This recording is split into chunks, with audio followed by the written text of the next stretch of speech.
Hello, my name is Neil Springham. I'm chair of the Bethlem Gallery. I'm really sorry I can't be with you today, but I didn't want to miss the opportunity to say something about why we're putting this symposium on now. Just by way of background, I studied fine arts and I became a community arts practitioner. After that, I went into art therapy. Currently, I'm director of therapy at Oxleas NHS Trust. Being in that role on an NHS board gives me quite a good overview of the demand and the debates and how the field is evolving in mental health. What I can tell you is there is an unprecedented level of demand on mental health services.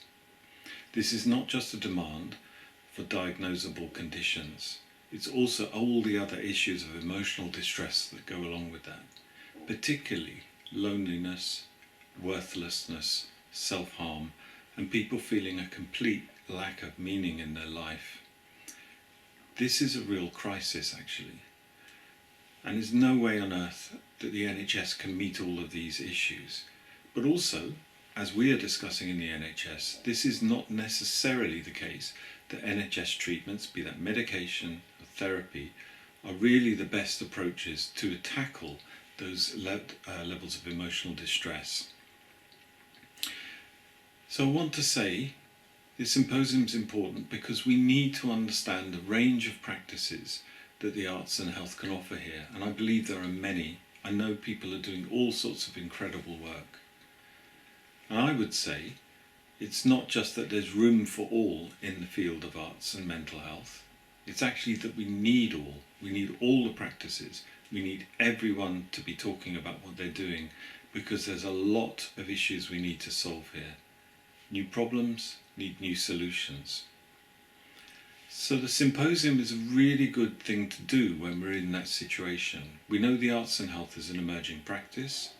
We know that there's an enormous amount of demand out there. We need to articulate what we do to each other because this helps to build the field.